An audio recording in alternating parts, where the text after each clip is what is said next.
नमस्ते। पिछली क्लास में टेक्निकल इश्यू लाइट के कारणवश क्या हुआ, अपने क्वेश्चन 18 ही सॉल्व कर पाए थे। इसमें प्रीपोजिशन में एक दो क्वेश्चंस जो पेंडिंग थे वो करेंगे हम लोग, और उसके बाद हम अगला जो टॉपिक है वो लेंगे। ठीक है, तो यहां मैं आपको बता रहा था कि बिसाइड मतलब होता है बाय द साइड ऑफ, के पास, किसी के पास। जैसे वो आप माँ के पास बैठी है, पापा के पास बैठे, she is sitting beside her mother her father. और बिसाइड्स का मतलब होता है के अलावा, इन एडिशन होता है, यानी besides this I also that one also, ये भी चीजें मुझे चाहिए। और उसके अलावा मैं आपको बता रहा था कि भगवान ने यदि आपको आंख दी है बट आप देखते नहीं है तो आप ब्लाइंड टू है, और भगवान ने यदि आंख दी ही नहीं तो वो ब्लाइंड इन है या ब्लाइंड विद है। सपोज करो कोई चीज बनती है और वो उसमें दिखती है तो मेक ऑफ होता है। बनी हुई चीज यदि उसमें से दिखती नहीं है तो मेक फ्रॉम होता है। जैसे दूध में, दूध से दही बनता है ना, तो दही में दूध दिखता नहीं है, this is called make from. परंतु आपने कोई टेबल बनाई और उसमें कोई फर्नीचर दिख रहा है ना, that is called make of. ये ध्यान रखेंगे आप लोग। ठीक है, ट्रांसलेट के बाद हमेशा इनटू आता है, पॉपुलर के बाद में विद आता है। क्या आता है? With with with. पॉपुलर के बाद क्या आता है? विद आता है। देखते हैं अगला क्वेश्चन।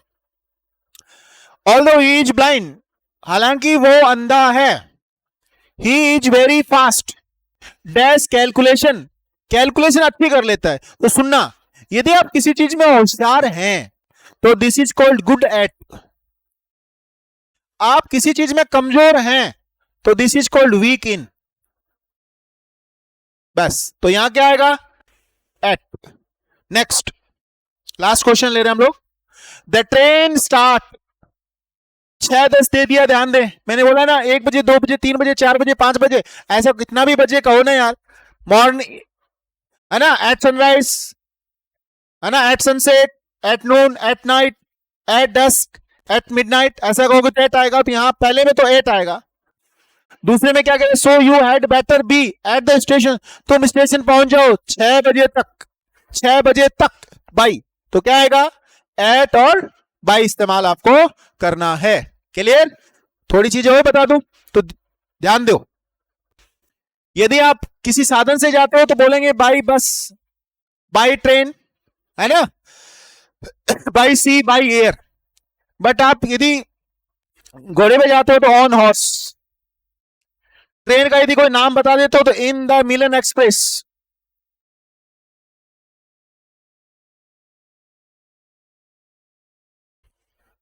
देन ये तो यात्रा के अंदर आपका घर कहां है? छोटे स्थान के लिए एट लगाओगे, बड़े के लिए क्या लगाओगे? इन। जैसे मान लो वैशाली नगर में रहते हो तो एट वैशाली नगर इन जयपुर। ये ध्यान दो, जैसे बड़ा ही एक स्थान दे रखा है तो वहां पर क्या लगाओगे? इन। आप किस चीज के ऊपर बैठे हो तो ऑन, किस चीज के पास में बैठे हो तो क्या लगाओगे? बाई। ठीक है, इतनी चीजें हैं जिनको आपको रिवाइज करना है 2 टाइम्स 3 टाइम्स। इस वीडियो को 2 टाइम की स्पीड में, 2.5 की स्पीड में, जितने में देखो, बस इसको अगेन अगेन रिवाइज करो, और इन्हीं में से ही आपको 1 या 2 क्वेश्चन आपको एग्जाम में मिल जाएगा। इसके बाद मैं एक और क्लास लेके आऊंगा। ये 2 क्लास लेने के बाद आपको प्रिपरेशन टॉपिक देखने की जरूरत नहीं होगी। एग्जामिनर जो क्वेश्चन बनाएगा वो यहीं से बनाएगा, इससे बाहर नहीं बनाना। ज्यादा टाइम ना वेस्ट करते हुए आज के लिए ढेर सारी शुभकामनाएं।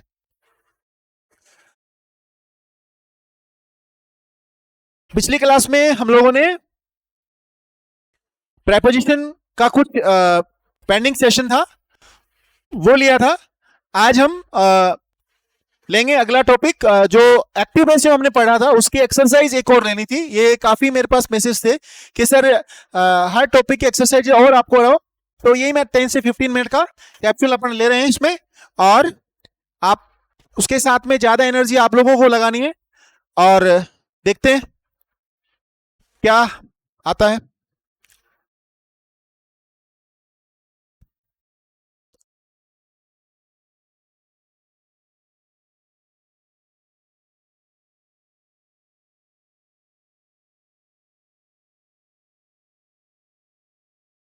यस, आई थिंक सब लोग रेडी हैं मेरे साथ। हम ये 20 क्वेश्चन लेके आए और देखते हैं इस 20 क्वेश्चंस में आपका कितना स्कोर आता है। स्टार्ट हो। प्रत्येक क्वेश्चन के लिए मैं आपको दूंगा कितनी 20 सेकंड। 20 सेकंड में आपको सॉल्व करना है। पहला, ओपन द डोर।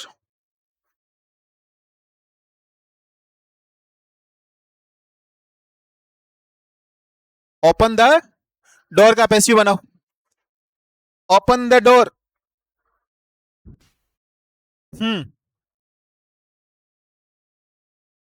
आप किसी को आदेश दे रहे हो? पहले तो इसमें देख लो यार कि आपकी कोई हेल्पिंग वर्ब नहीं आनी चाहिए। क्यों? क्योंकि ओपन द डोर एक ऑर्डर वाला सेंटेंस है, वर्ब से स्टार्ट हो रहा है, उसमें किसी में हेल्पिंग वर्ब नहीं आनी चाहिए। ये जो लगा रखा मॉडल गलत लगा रखा है सब। अब दूसरी बात देखो, जो पीछे बच गया ना उसमें फर्स्ट फॉर्म नहीं आनी चाहिए, थर्ड फॉर्म आनी चाहिए। तो ये फर्स्ट फॉर्म वाला हट गया और ये हो गया। अब कंसेप्ट बता देता हूं। ऑर्डर में हम लोग बोलते हैं you are ordered to open the door, या बोलते हैं लेट ऑब्जेक्ट बी वर्ब की थर्ड फॉर्म, इसलिए क्या होगा, let the door be opened. जिनका सही है वो 1 नंबर लिख लो, नहीं है वो 0 लिख लो।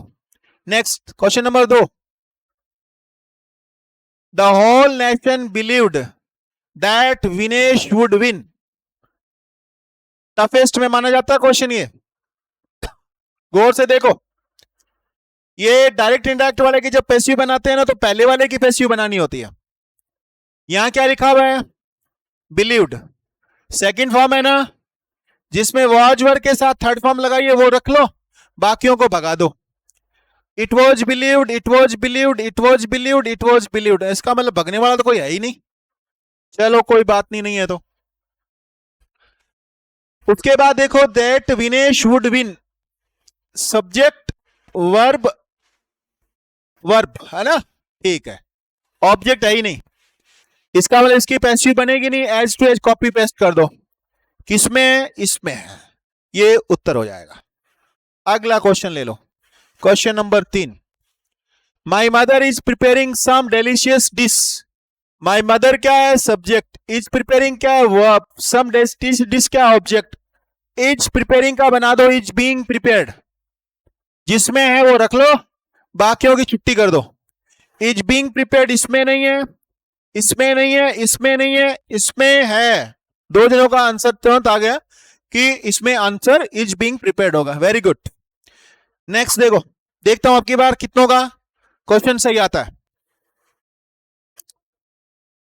हाँ, you must never say that he was ungenerous. You must never say that he was अनजनरस।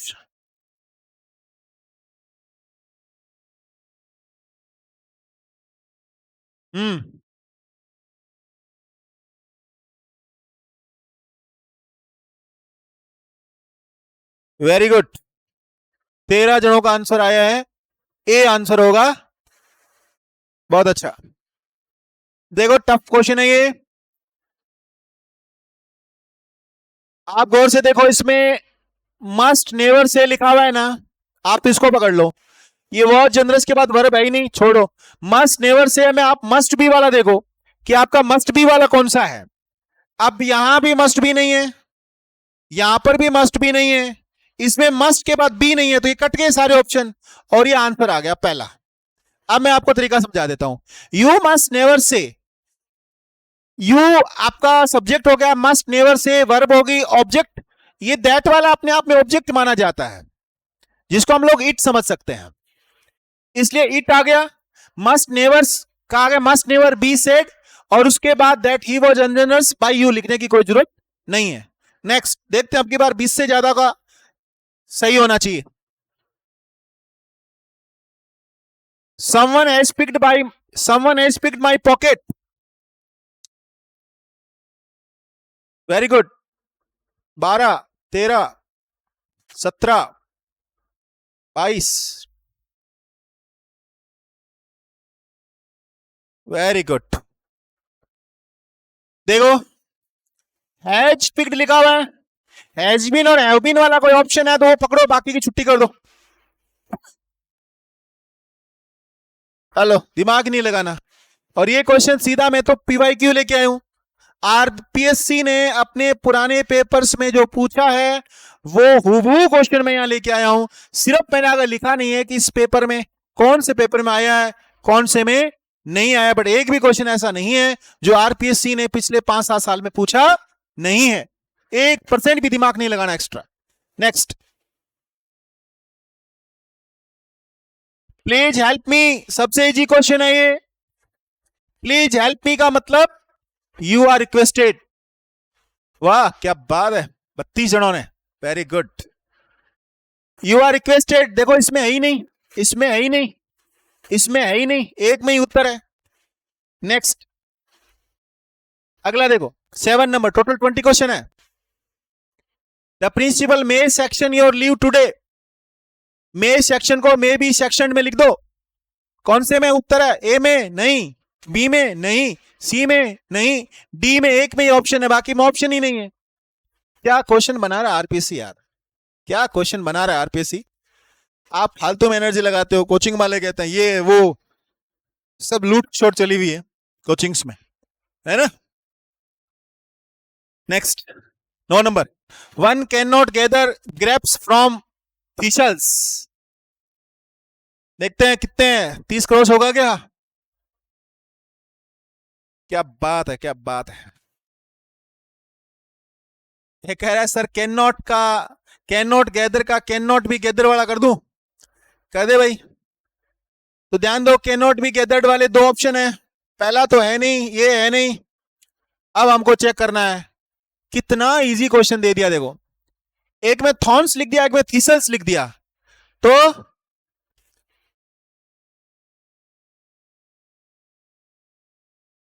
Grapes can not be gathered from the thistles, c उत्तर होगा। नेक्स्ट, टाइम थोड़ा ज्यादा लगा रहे हैं, फास्ट करो। Do as directed. Who were you taught grammar by, change into active, active में बदलना है। देखो वर टॉट लिखा हुआ है ना, वर टॉट लिखा हुआ है, तुम इसमें डिड वाला लो। क्या लोगे? डिड वाला ऑप्शन आपको लेना है।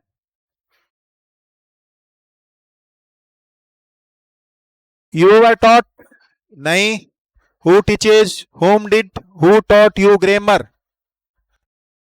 Very good. वैसे आपको पता होगा कि हु का होम बनता है, बाई होम बनता है, बट एक्चुअली क्या है, इसने बाई पीछे लिख दिया, इसलिए हु का हु रह गया।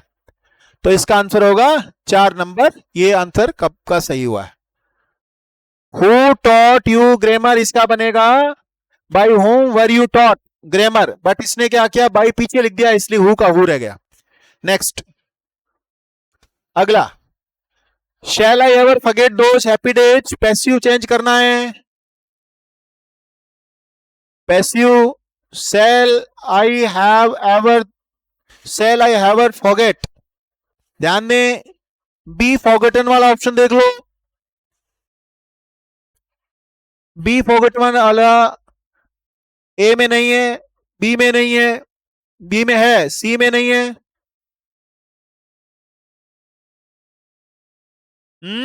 देखो गौर से, आई ever forget those happy days, those happy days object है आपका।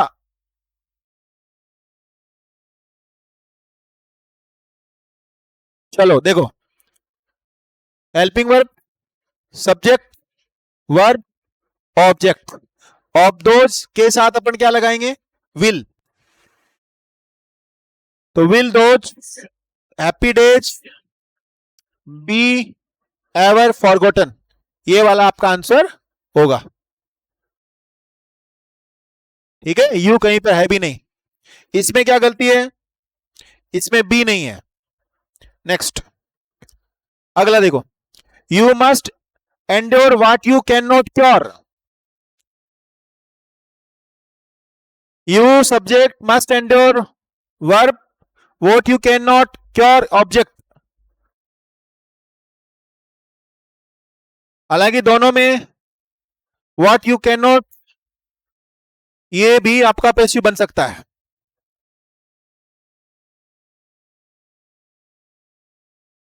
पहला यू शुड एंड्योर होगा ही नहीं, क्योंकि शुड तो अपने पास था ही नहीं।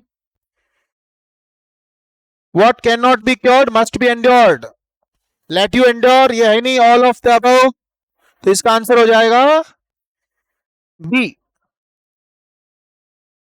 Next, change the verb in the following sentence from active to passive. People hoped that the government would take some actions. गौर से देखो, people hoped में इसको सब्जेक्ट मानो, इसको वर्ब मानो, बाकी को इट मानो। तो hoped को was hoped, it was hoped by the people that the government would take some actions। पहला वैसे by the people होता नहीं है, बट आरपीसी है, कई बार मान लेती है, कई बार नहीं मानती। Next, it disappoints me that the committee has adopted an unrealistic policy. It disappoints me, passive बनाना है। डिसअपॉइंट्स मतलब इजम आ रहेगा, यही है, आई एम डिसअपॉइंटेड, बाकी में ही नहीं, वो गलत, गॉट गलत है ना, और ये गलत। नेक्स्ट 13 हो गए, देखते हैं कितने नंबर लास्ट में पता चलेगा। One of the boys saved his son, his son से चालू करो, सेव्ड के साथ वॉच, वर्ब के साथ थर्ड फॉर्म लगाओ। His son watch, his son watch, his son watch, his son watch, his son watch being, गलत, बीइंग गलत। आपने वन ऑफ द बॉयज लिखना है, तो his son was saved by one of the boys. Next 15, active transform of the I was kept, active banana, I was kept awake by the noise of the traffic. तो ध्यान दे, was kept को kept में बदलो, पहले तो kept, kept made नहीं होगा, kept. देखो ट्रैफिक नहीं है आपके पास, यहां ट्रैफिक नॉइज है, गलत। द नॉइज ऑफ ट्रैफिक और द ट्रैफिक नॉइज, आपका क्या लिखा हुआ है, द नॉइज ऑफ ट्रैफिक लिखा हुआ है। नेक्स्ट, अगला, द एक्टिव बनाना है, the letter was written in blood. देखो वॉज रिटन लिखा हुआ है ना, वॉज रिटन की सेकंड फॉर्म रोट, देखो रोट किस में लिखी हुई है, वॉज राइटिंग, गलत, गलत, शी रोट, शी रोट, ठीक है। ए ब्लडी लेटर लिखा हुआ है क्या, नहीं लिखा हुआ, समझ गए, नहीं लिखा हुआ तो ये नहीं है, पर्सन में जैसा है वैसे उत्तर में होगा। नेक्स्ट देखो 17, 4 क्वेश्चन बचे अभी। Everyone calls him a peace maker, यहां आप क्या ध्यान देंगे, ये सब्जेक्ट है, ये वर्ब है, ये ऑब्जेक्ट है, और ये आपका है ऑब्जेक्ट कॉम्प्लीमेंट, इससे पैसिव नहीं बनेगी, तो आपको पैसिव बनानी है ही से। कॉल्स का इजमार के साथ थर्ड फॉर्म लगाओ। इज कॉल्ड देखो कहां कहां लिखा हुआ है, सब में इज कॉल्ड लिखा है, ओके। हिम का ही लिखो, he is called, he is called, he is called, ये कट गया, ये कट गया। उसके बाद क्या लिखोगे, he is called a peace maker, किसके द्वारा, एवरीवन का बाय एवरीवन हो जाएगा। Next 18, the people will elect him the president. फिर देखो ये है सब्जेक्ट, ये है आपकी वर्ब, ये है ऑब्जेक्ट, और ये ऑब्जेक्ट कॉम्प्लीमेंट है, दूसरा ऑब्जेक्ट नहीं है, क्योंकि हिम में और प्रेसिडेंट में कोई फर्क नहीं है, लेकिन इससे कभी पैसिव नहीं बनेगी, ध्यान रख लेना पहले ही। तो हिम का क्या बनाओगे, ही से एक ऑप्शन है, he will be elected president by the people of, ये बाय द पीपल होता नहीं है, बट एसएससी भी बाय द पीपल लिखती है और आरपीसी भी लिखती है। Next 19, please walk on the right. आपको पता है प्लीज से कोई सेंटेंस स्टार्ट होगा तो आप यू आर रिक्वेस्टेड वाला आंसर मानोगे, तो इसमें ये डी है, you are requested to walk. उसके बाद लास्ट क्वेश्चन लेते हैं, हु टॉट यू इंग्लिश, वापस आ गया ना, हु टॉट वाला किससे होगा, बाई होम से चालू होगा, या फिर हु होता है तो लास्ट में बाई लिखा होगा। तो यहां आपके पास एक बाई होम वाला है और एक हु वाला है, हु में लास्ट में बाई नहीं है, इसलिए उत्तर नहीं होगा, ये उत्तर हो जाएगा। इसके अलावा टॉट सेकंड फॉर्म है, तो वॉज वर्ब किस में आ रहा है, इसमें नहीं, इसमें नहीं, इन दो में आ रहा है, बट हु आना चाहिए। ये आपके 20 क्वेश्चन हो गए एक्टिव पैसिव के रिवीजन के। इसमें किसके कितने आते हैं वो मुझे बता देंगे, बाकी इसमें जिसके भी 15 क्वेश्चन, यदि 15 मार्क्स आ रहे हैं, वो सिर्फ एक बार और रिवाइज कर लेगा, उसके बाद उसको इस टॉपिक पर एक्स्ट्रा कुछ भी एनर्जी लगाने की जरूरत नहीं है। नेक्स्ट क्लास में अपन वापस मिलते हैं अगले टॉपिक के साथ। तब तक आपको फिर से ढेर सारी शुभकामनाएं। आपके स्कूल लेक्चर के एग्जाम जल्द पास में आ रही है। इसके अलावा अदर एग्जाम की जो भी तैयारी कर रहे हैं उनको भी मेरी तरफ से ढेर सारी शुभकामनाएं। एक बार पुनः गुजारिश, क्लास को जितने से ज्यादा हो सके शेयर करें, लाइक एंड सब्सक्राइब करें।